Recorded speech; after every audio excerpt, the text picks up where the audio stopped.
네, 안녕하십니까. 처음으로 얼굴을 맞이해서 수업을 하게 되었습니다. 일단 인사는 저희가 방학 때 보충 시간 때 한번 봤었기 때문에 별도 인사는 하지 않고 오늘 수업으로 바로 들어가도록 하겠습니다. 선생님 일단 이전까지는 강의를 이제 EBS 거를 이제 들으라고 얘기를 했었는데 오늘부터는 선생님이 영상 장비라든지 마이크라든지 다 갖춰졌기 때문에 직접 이렇게 화면을 통해서 수업을 진행하도록 하겠습니다. 교재 21쪽을 펴면 되겠습니다. 21쪽. 쌤이 그 EBS 온라인 클래스에 포물선 운동 전까지만 들으라고 했기 때문에 오늘은 포물선 운동부터 수업을 진행하도록 하겠습니다. 자, 일단 이 포물선 운동에서 우리가 알고자 하는 것은 어떤 걸 알고 싶냐면은 이미 이 포물선 운동은 중학교 때부터 시작해서 고등학교 2학년 물리 1 과정에서도 충분히 몇 번 나왔습니다. 그렇기 때문에 여기서는 조금 더 구체적으로 높이가 언제까지 어디까지 올라갈 수 있는지랑 그 다음에 올라갈 때의 시간이랑 내려올 때의 시간이 동일한지, 그 다음에 제일 멀리 수평 거리가 제일 멀리 갈 때까지 어떤 각도로 던지면 좋을지에 대해서 이 단원에서 한번 배워보도록 하겠습니다. 포물선 운동은 사실 두 가지로 나눠서 있을 거예요. 첫 번째가 이게 나오면 안 되겠죠. 이건 두 번째입니다. 두 번째 먼저 적을게요. 비스듬히 던진 물체 운동이 하나가 있을 거고, 그 다음에 요거는 지우고, 이거는 수평 방향으로 던진 물체 운동이 있을 거예요. 그냥 간략하게 한번 살펴보게 되면은 수평 방향으로 던진 물체 운동은 그냥 이렇게 난간이 있다고 치면은 여기서 공을 그냥 이렇게 던져버린 거라 생각하면 되겠죠. 일단 비스듬히 던져 올린 물체 운동 같은 경우는 여기 시작해서 이제 공이 이렇게 올라가는 물체 운동이다 라고 생각을 하면 되겠습니다. 이 두 가지 운동을 각각 한번 살펴보기로 하겠습니다. 사실 큰 차이점은 없어요. 우리 이미 알고 있잖아요. 수평 방향과 비스듬히 던져 올린 두 개의 물체 둘 다 마찬가지로 수평 방향으로는 등속 운동을 한다는 걸 알고 있고, 그 다음에 연직 방향으로는 중력 때문에 등 가속도 운동을 한다는 걸 알고 있을 거예요. 하지만 여기서 조금 더 자세히 한번 살펴보도록 하겠습니다. 먼저 첫 번째로 이 물체를 수평 방향으로 던졌을 때 물체 운동을 한번 분석해 보도록 합시다. 자, 밑에 그림을 한번 볼까요? 일단 우리가 물리 1이나 중학교 과정에 배웠던 내용이 동일하게 설명이 되어 있습니다. 물체를 수평 방향으로 던지면은 수평 방향으로는 등속 운동을 하고 연직 방향으로는 자유낙하 운동을 한다라고 설명이 되어 있어요. 그래서 자, 나눠서 생각하게 되면은 일단 수평 방향 밑에 그림하고 그래프가 같이 있을 건데 이거를 X축 방향이라고 얘기를 하겠습니다. X축 방향으로는 작용하는 힘이 없죠. F가 0입니다. 그렇기 때문에 속력이 변함이 없는 등속 운동을 할 거예요. 그 다음에 연직 방향 그래프에서 Y축 방향으로 설명되어 있을 거예요. Y축 방향으로는 중력이라는 일정한 힘이 작용하기 때문에 속력이 일정하게 증가하는 등 가속도 운동을 하는 걸 확인할 수 있을 겁니다. 이걸 이제 그래프로 한번 보도록 하겠습니다. 자, 그래프를 한번 그릴게요. 여러분 책에 있는 그래프랑 동일하니까 책에 있는 그래프를 참고해도 되겠습니다. 자, 여기가 던진 원점이 될 것이고 이쪽 방향이 X축 방향, 이쪽 방향이 Y축으로 아마 설명이 나와 있을 거예요. 이때 이 공을 던집니다. 수평 방향으로. 이때 공이 처음 던질 속력을 뭐라 표시는 볼까요? V0라고 표시했을 거예요. V0. 그러면 X축 방향 날아가고 Y축 방향 날아가고 공이 이렇게 떨어지겠죠? 이때 공이 떨어지는 운동을 관측을 할 겁니다. 자, 밑에 일단 좀 전에 얘기했지만 이때 이 물체에 작용하는 힘은 오로지 중력밖에 없어요. 중력밖에. 그래서 중력 때문에 가속도가 생기겠죠? 우린 중력 때문에 생기는 가속도를 중력 가속도 G라고 표현할 겁니다. 요거를 이제 밑에 표를 보면은 일단 가속도는 연직 아래 방향으로 크기가 G라고 되어 있고 수평 방향과 연직 방향이 가속도, 속도 변이를 비교해서 나타내는 게 있을 거예요. 이걸 표로 한번 만들어 봅시다. 자, 수평 방향. 여기 아까 X축 방향이라고 그랬죠. 그 다음에 연직 방향. 연직 방향은 아까 Y축 방향으로 표현한다 그랬죠. 이걸 한번 여기 나오는 값을 한번 분석해서 한번 적어 보도록 하겠습니다. 자, 첫 번째 뭘 비교할 거냐? 두 물체의 가속도 나오죠. 가속도 A가 과연 어떻게 다른지를 한번 비교하겠습니다. 가속도 A가. 자, 아까 수평 방향으로 작용하는 힘이 있다 했어요? 없다 했어요? 없다 했죠. 그러면 가속도는 제로가 되겠죠. 수평 방향의 가속도는 일단 제로가 나왔습니다.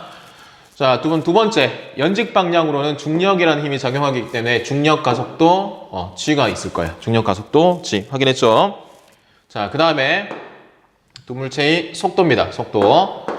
자, 첫 번째. 수평 방향으로는 작용하는 힘이 없기 때문에 속도가 변함없다라고 얘기를 했죠. 그래서 이쪽은 X축 방향의 속도라고 해서 Vx라 되어 있고, 이거는 처음 속도 V0랑 똑같이 변함없이 계속 나갈 겁니다. 자, 그 다음 Y축 방향의 속력은 Vy라고 표시되어 있고, 우리 물리학 1에서 등가속도 직선 운동의 공식 중에서 나중 속력에 관한 공식 혹시 기억나나요? 한번 볼까요? 나중 속력은 처음 속력에다가 AT 이렇게 하게 되면은 나중 속도를 구하는 공식이 하나 있었을 거예요. 자, 요 공식을 그대로 대입 한번 해볼게요. 일단 나중 속도를 여기서는 Vy라고 돼 있죠. Vy는 V제로가 처음 속도 0이었죠. 떨어뜨리기 전이니까 0, 그죠? 0 플러스 중력 가속도 G, 그 다음에 시간 T를 할 거예요. 그러면 0이 날아가기 때문에 여기는 Vy는 GT라는 게 나올 겁니다. 이게 연직 방향이 속도입니다. 속도. 자, 그 다음에 움직임 이동 거리 또는 변이입니다. 변이는 한번 볼까요? 자, 시간 곱하기 속도. 그게 변이겠죠. 그래서 X축 방향은 그냥 X라고 표현이 되어 있네요. X는 속도가 변함없고 시간 T가 주어진 다음에 이만큼 이동했다라고 되어 있습니다. 자, 그 다음 마찬가지로 우리가 등 가속도 운동에서 공식 중에 요 공식 기억날 거예요. S는 V0T 플러스 2분의 1 AT 제곱. 자, 연직 방향으로는 등가속도 운동이기 때문에 이 공식에 그대로 대입을 할 겁니다. 그럼 Y축으로 움직인 속도는, 움직인 변이는 Y는, 이거 날아가겠죠? 여기 제로니까 2분의 1 GT 제곱. 이런 식으로 해서, 수평 방향과 연직 방향의 가속도, 속도, 변이를 우리는 비교할 수 있습니다. 자, 요거는 그렇게 어렵지 않게 우리가 적을 수 있고, 그 다음에 과연 이 물체를 떨어뜨렸을 때 낙하한 시간이 얼마인지를 한번 계산해 볼 거예요. 일단 되게 간단합니다. 아까 요 Y가 낙하한 거리가 되겠죠. 그럼 시간도 여기 있죠. 요 시간에 대해서 식을 정리하면 된다. 일단 요 높이 전체를 대문자 H, 낙하한 높이를 H라고 뒀을 때 여기 그대로 집어넣게 되면은 H는 2분의 1 GT 제곱. 이때 시간 T에 관해 정리하게 되면은 T 제곱은 지분의 2H. 그러면 낙하한테 걸린 시간은 루트 지분의 2H가 나오겠죠. 이런 식으로 나옵니다. 그래서 낙하하는 데는 요만큼 시간이 걸렸다는 걸 우리는 확인할 수 있습니다. 자, 그러면 책 22페이지 다음 쪽으로 한번 넘어가 볼까요? 자, 그 다음에 또 한 가지 알 수 있는 게 요 수평 던졌을 때 수평으로 도달한 거리, 책에서는 R이라고 표현되어 있죠. R도 한번 계산을 해봅시다. 자, 수평 도달 거리 R은 X축 방향의 변이랑 똑같습니다. 그래서 대입을 하게 되면은 V0 T가 되고, 아까 T는 계산했죠? 떨어뜨리는 시간. 참고로 수평 방향으로 간 시간이랑 연직 방향으로 떨어진 시간은 동일합니다. 그래서 요거를 여기 넣으면 됩니다. 그럼 계산하게 되면은 V0 곱하기 루트 지분의 2H 값이 나오겠죠. 그래서 이렇게 똑같이 계산할 수가 있습니다. 자, 그러면 우리는 이제 2차 함수라는 걸 배웠잖아요. 그죠? 그래서 요거를 밑에 운동 경로에 대해서 나왔을 건데, 운동 경로에서 X축 방향의 변이가 V0T였고, 그 다음에 Y축 방향의 경로는 2분의 1 GT 제곱이었어요. 이걸 T에 대해서 소거하게 되면은 T는 V0분의 X겠죠? 바꾸게 되면은 2분의 1 G V0분의 X 전체 제곱. 그럼 계산하게 되면은 2V0 제곱분의 gx 제곱이 되겠죠. 이때 요 값이 2차 함수꼴로 나오기 때문에 이거는 우리는 포물선 운동을 한다는 것을 다시 한번 확인을 할 수가 있는 거죠. 이해했죠? 자, 이렇게 우리는 첫 번째 아까 수평 방향으로 던진 물체 운동이 높이 떨어지는 높이랑 그 다음에 수평 방향 이동한 거리, 그 다음에 과연 포물선 운동인지 한번 검증을 해봤습니다. 자, 그 다음에 이제 22쪽 아래쪽에 보면은, 아래쪽을 보기 전에 탐구 자료 살펴보기를 보면은, 이거는 중학교 때 한번 봤을 거예요. 수평 방향으로 던진 동전이 운동 관찰하기가 있는데 그림을 보게 되면은 B가 수평 방향으로 이동한 거고 A는 그냥 자유낙하 운동이라 생각하면 됩니다. 참고로 자유낙하 운동이랑 수평 방향의 연직 방향의 운동은 동일하기 때문에 걸린 시간 동안 동시에 도달한다는 것을 그 데이터를 통해서 확인할 수 있습니다. 그러면 쌤 일단 칠판을 지우고 밑에 내려가서 비스님이 던져 올린 물체 운동은 또 어떻게 다른지 또 뭐가 같은지 한번 알아보도록 하겠습니다.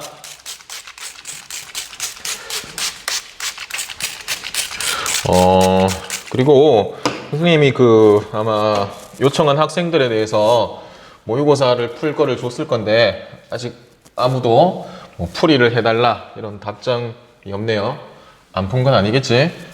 꼭 풀고 모르는 문제 있으면은 선생님한테 개인적으로 톡을 하든지 해서 그 답을 찾아가시길 바랍니다. 사실 이 영상을 찍는 게 굉장히 우리 소위 하는 얘기로 좀 뻘쭘합니다. 쌤 사진 찍는 것도 별로 안 좋아하고 맨날 집사람이 사진 찍으면 도망가고 그랬었는데 누군가 앞에서 카메라 앞에서 이렇게 서서 오랫동안 촬영을 하거나 이런 게 되게 처음이에요. 그래서 엄청 어색합니다. 그래 표정도 많이 굳고 그럴 건데 그냥 카메라 울렁증이 있구나 하고 생각하고 넘어가기 바랍니다. 자, 그러면 이제 내려가서 두 번째로 비스님이 던진 물체 운동을 한번 보도록 할게요. 이거 좀 말리고 갑시다. 이렇게 하면 되게 빨리 마르거든. 맞지? 자, 비스듬히 던져 올림 물체 운동에 내려가겠습니다. 이제 아까 요건 그냥 흔히 쉽게 얘기해서 포물선 운동이라 얘기를 많이 하죠, 그죠? 자, 이것도 그래프를 한번 볼게요. 공을 요 지점에 던질 거예요. 그럼 공이 이렇게 올라가겠죠? 올라가다가 이제 공이 아래쪽으로 이렇게 다시 떨어질 겁니다. 이것도 이제 주어진 값을 한번 보도록 하겠습니다. 일단 요 올라가는 이쪽 방향을 마찬가지로 연직 방향, Y축 방향으로 두고 그 다음에 이쪽으로 날아가는 이쪽 방향을 X축 방향으로 둘 거예요. 그 다음에 속력을 공을 V0로 던질 거예요. V0. 자, 그때 속력이 수평 방향의 속력 성분이랑 연직 방향의 속력 성분을 나눈 걸 확인할 수 있을 겁니다. 요거를 각도로 세타로 던졌을 때 공의 속력은 V0로 던집니다. 각도 세타, 속도 V0로 던질 거예요. 그때 수평 방향의 속력은 Vx라고 둘 거예요. 이건 얼마나 나와 있죠? V0 코사인 세타인 걸 확인할 수 있어요. 그 다음에 Y축 방향은 V0 Vy라 둘게요. Vy는 V0 사인 세타라는 것을 우리는 확인할 수가 있습니다. 자, 그러면 일단 요게 내려가는 동안 최고 올라간 높이도 한번 표현해 볼게요. 최고가 최고점 높이가 h만큼 올라갈 수도 있고, 그 다음 수평 도달 거리는 아까랑 똑같죠? 여기 칸이 나눠졌는데 수평으로 갈 수 있는 거리는 r이라고 적고 한번 시작을 해보도록 하겠습니다. 자, 밑에 처음 속도의 개념에 대해서 나와 있었는데 처음 속도는 아까 V0로 던진다 했죠? 이거를 수평 방향의 속도랑 그 다음에 연직 방향의 속도를 나눠서 적게 되면은 방금 위에 적었듯이 수평 방향의 속도는 Vx, 이거는 V0 코사인 세타, 그 다음에 연직 방향의 속도는 Vy라고 두게 되면은 이거는 V0 사인 세타라고 이렇게 적을 수가 있어요. 자, 그 다음 페이지 23쪽 한번 넘어갈 거예요. 자, 아까 우리가 수평 방향으로 던진 물체 운동이랑 동일하게 23쪽 위에 보면은 등속 운동, X축 방향의 운동이랑 Y축 방향의 운동이 나와 있을 건데 요거는 확인해야 될 것만 하고 넘어갈게요. 아까 설명을 했으니까. 자, 한번 봅시다. 일단 가속도, 속도, 변이를 비교하는 건 똑같아요. 똑같기 때문에 한번 적어볼까요? 이것도 한번 적어봅시다, 그냥. 자, 이것도 이렇게 할게요. 수평 방향이 아까 봤던 표랑 동일할 겁니다. 이게 X축 방향이고 그 다음에 연직 방향은 Y축 방향입니다. 이것도 한번 비교를 해봅시다. 자, 첫 번째 마찬가지 아까랑 똑같죠? 가속도를 비교할 거예요. 아까랑 동일하게 수평 방향으로 작용하는 힘이 없기 때문에 가속도는 제로입니다. 자, 그 다음에 연직 방향으로는 처음에 운동 방향이 올라가죠. 그거랑 반대 방향으로 가속도가 작용했기 때문에 그냥 G가 아니라 마이너스 G, 방향이 반대라는 뜻이겠죠. 마이너스 G인 걸 확인할 수 있습니다. 두 번째 속도입니다. 속도가 V입니다. 이때 첫 번째 수평 방향의 속도는 얼마라 그랬죠 아까? 그랬죠? 변함없어요. V0 코사인 세타로 변함없는 걸 확인할 수 있죠. 자, 그 다음에 연직 방향의 속도는 연직 방향 속도 변화죠. 이것도 아까 등가속도 직선 운동 공식을 대입하면 됩니다. 그럼 요거는 V0 사인 세타에서 빼기 GT 그만큼 변하게 되겠죠. 이게 연직 방향이 속도 변화입니다. 자, 그 다음에 이제 변이에요. 이동한 변이. 자, 첫 번째 얘는 아까 속도가 변함이 없다고 그랬죠. 그래서 V0 코사인 세타에다가 시간 t를 곱하면 될 거예요. 이게 이동한 변이입니다. 두 번째, Y축 방향의 변이는 이것도 등가속도 운동, 직선 운동 공식 대입하면 되겠죠. V0t 사인 세타에서 2분 1 gt 제곱을 빼면은 이게 연직 방향이 변이라고 보면 됩니다. 자, 이거는 아까 봤던 거랑 뭐 똑같기 때문에 크게 어려움은 없을 거예요. 이것도 그러면 2차 함수 모양이 나와서 포물선 운동인지는 아까랑 동일한 방식으로 운동 용량을 그렇게 확인하면 됩니다. 자, 그럼 이제 추가적으로 확인할 게 과연 아까 이 높이, 최고점 높이까지 도달하는데 시간이 얼마 걸릴까가 문제예요. 한번 볼까요? 일단 최고점까지 요렇게 적을게요. 최고점까지 도달한 시간, 여기서는 시간 나누기 위해서 T1이라고 적어놨네요. T1 한번 계산해 볼게요. 일단 최고점까지 올라갔다는 얘기는 여기서 연직 방향의 속도가 얼마가 된다는 얘기예요. 0이 된다는 얘기죠. 그래서 이렇게 나와 있을 거예요. 연직 방향의 속도 VY가 제로입니다. 아까 그럼 연직 방향의 속도는 이렇게 계산한다 했죠? 그럼 요게 대입을 할게요. 아까 VY는 어떻게 계산한다 했죠? V0 사인 세타 빼기 GT입니다. 그러면 요때 요 시간이 이제 최고점에 도달한 시간 T1이라고 하면 되겠죠? T1에 관해 정리하면 되는 거예요, 그러면. 자, T1은 어떻게 되는 거죠? 그대로 계산은 바로 볼게요. 지분의 V0 사인 세타다. 이게 최고점까지 도달한 시간이다. 이렇게 계산할 수가 있을 거예요. 자, 그 다음 두 번째. 처음 높이에 도달한 시간. 뭐 말이 조금 꼬았는지 살짝 비틀었는지 이렇게 얘기하는 최고점한 시간이라는 것은 이게 올라갔다가 이만큼 내려온 요까지 걸린, 즉 원래 높이까지 돌아오는데 걸린 시간을 얘기할 거예요. 그러면 원래 높이까지 도달하는데 요까지 시간이란 얘기는 일단 높이 변화가 있어요, 없어요? 처음이랑 없겠죠. 그러면 변이가 제로입니다. 이게 아까 연직 방향이 변이였죠. 요게 제로라고 놓으면 될 거예요. 그래서 자, 이렇게 할게요. 처음 자리로 되돌아온 시간은 아마 여기서 T2라고 넣네요. T2. 자, 이것도 그럼 아까 얘기했죠? 요 변이가 제로라는 얘기잖아요. 맞죠? 그러면 변이가 제로, 0이다. 그러면 V0t 사인 세타 마이너스 2분 1 gt 제곱은 0이다 줄 수 있겠죠. 이것도 마찬가지. 여기서 시간이 요 T2를 의미합니다. T2에 관해 정리하면은 계산하는 거는 굳이 안 할게요. 여러분 계산해 보면 됩니다. T2는 지분에 얼마가 나오냐? 2V0 사인 세타라는 거 확인할 수 있어요. 그러면 아까 거 나온 값을 한번 비교해 봅시다. 최고점까지 올라가는데 이만큼이 걸렸고 그 다음에 밑으로 갔다가 다시 원래 높이까지 돌아오는데 이만큼 걸렸다는 얘기예요. 이거 두 개 관계를 한번 분석을 해보니까 정확하게 절반이죠. 절반이라는 얘기는 최고점까지 올라가는 이 시간이랑 내려오는데 이 시간이 동일하다는 얘기가 될 거예요. 그래서 밑에 나와 있죠.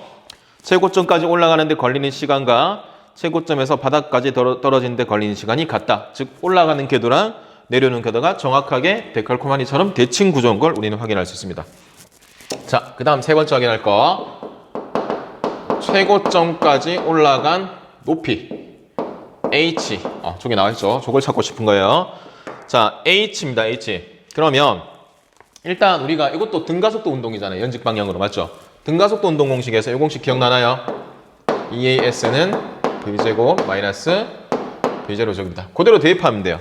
자, 2 됐죠? 그 다음 중력가 속도가 아까 마이너스 G라 했죠? 그러면 마이너스 2G, 높이는 H겠죠? 그 다음에 나중 속도 빼기 처음 속도인데 나중 속도는 얼마예요? 올라갔으니까 연직 방향 속도. 여기서는 제로가 되겠죠? 맞죠? 제로 빼기 V0 제곱 사인 세타 제곱 이렇게 되겠죠? 자, 이것도 마찬가지 H에 대해 정리할게요. 이거는 여러분들이 또 계산하기 바랍니다. 정리하게 되면은 최고점까지 높이 올라간 거는 이 높이는 2G분의 V0 제곱 사인 세타 제곱이니까 같이 묶을게요. 사인 세타 전체 제곱이다. 요게 최고점까지 높이 올라간 높이를 계산하는 방법 되겠죠. 자, 그럼 이제 한 개 남았습니다. 자, 이 높이를 계산했으면 이제 수평 방향으로 과연 거리가 얼마만큼 갈 수 있느냐? 그것도 적어볼게요. 수평 방향으로 도달한 거리 R입니다. 저기서 마찬가지 그림에 아래 뒀죠? 자, 일단 간단해요. 수평 방향으로 아까 속도가 변한다 했어요? 안 변한다 했어요? 안 변한다 했죠? 그러면 수평 방향의 속도가 V0 코사인 세타이기 때문에 거리 R은 V0 코사인 세타에다가 시간 T를 곱하면 되겠죠? 맞죠? 이때 이 T는 여기서 여기까지 걸리는 시간 아까 어디 있었죠? 여기 있었네요. 여기 T2랑 똑같죠? T2라고 봅니다. 그럼 저걸 그대로 대입하게 되면은 V0 코사인 세타 곱하기 지분의 2V0 사인 세타가 되겠죠. 그렇죠? 자, 요걸 계산하게 되면 밑에 나와 있죠. 자, 2 사인 세타 코사인 세타는 사인 2세타랑 동일하기 때문에 요걸 바꿔 적게 되면은 R은 지분의 V0 제곱 사인 2세타가 나올 거예요. 이게 수평 방향으로 도달한 거리 R이 될 거예요. 자, 그러면 한 가지만 더 확인합시다. 그럼 내가 과연 이걸 몇 도의 각도로 던질 때 가장 멀리 날아갈 수 있을까? 요 R, 거리가 가장 최대가 될까? 이걸 계산할 건데 밑에 한번 볼까요? 자, 2세타가 90도일 때, 2세타가 90도래. 요게 90도가 되면은 이제 최대값을 가지게 되겠죠. 맞죠? 그래서 계산하게 되면은 사인 2세타가 최대이므로 2세타가 90도일 때 사인 2세타가 최대이므로 그러면 2세타가 90도가 된다는 얘기는 결국 세타는 얼마가 된다는 얘기입니까? 45도가 된다는 얘기겠죠. 그래서 요 각도를 45도 각도로 던지게 되면은 우리는 최대 거리 R, 수평 거리 R을 확보할 수 있다는 얘기가 되는 거겠죠. 자, 그럼 이제 밑에 한 가지 팁이 더 있어요. 사인 2세타는 사인 180 빼기 2세타랑 동일하다. 이 말인즉 앞으로 2를 빼버리게 되면은 사인 2 90 마이너스 세타랑 동일하대. 이렇게 좀 적어볼까요? 사인 2세타는 사인 180 마이너스 2세타랑 동일하고 이걸 또 풀이하게 적게 되면은 사인 2 90 마이너스 세타랑 동일하는 되겠죠. 맞죠? 그러면 여기서 알 수 있는 사실은 던지는 각이 내가 세타일 때랑 90 마이너스 세타일 때랑 똑같이 거리를 확보할 수 있다는 얘기입니다. 그래서 수평 도달 거리가 같다는 얘기예요. 내가 만약에 이 각도를 20도로 던지거나 또는 90 빼기 해서 20에서 70도로 던지거나 이 수평 도달 거리 R은 똑같다는 얘기가 되는 거겠죠. 됐죠? 자, 그러면 오늘 한 걸 한번 정리해볼까? 오늘 한 걸 정리하게 되면은 이제 포물선 운동, 즉 수평 방향으로 떨어뜨린 물체 운동이랑 이렇게 직접적으로 포물선 던진 물체 운동에서 수평 방향이 성분이랑 연직 방향의 성분, 즉 가속도, 속도, 거리 같은 것들을 어떻게 구할 수 있는지 오늘 봤습니다. 자, 첫 번째 이치는 되게 간단해요. 수평 방향으로 작용하는 힘이 없기 때문에 속도는 항상 일정할 거고 연직 방향으로는 중력이라는 힘이 작용하고 있기 때문에 등가속도 운동을 한다는 거. 이것만 기억하면은 여러분들은 충분히 문제를 해결할 수 있을 겁니다. 자, 오늘 진도는 여기까지 하고 일단 여기까지 진행하게 되면은 우리가 물리학 강의 4차시 정도가 진행이 된 걸로 아는데 여러분 책에 있는 문제는 그러면 봅시다. 33쪽까지 모든 문제를 다 풀고 쌤이 시간을 줬죠. 아마 4월 24일 23시까지일 겁니다. 거기 리로스 9에 제출하기 바랍니다. 시간은 꼭 엄수해서 제출하기 바라고 혹시나 모르는 문제가 있거나 이해가 안 되는 문제가 있다고 하는 학생 같은 경우는 개별적으로 연락을 해서 질문을 해도 되니까 그렇게 해서라도 과제를 해결하기 바랍니다.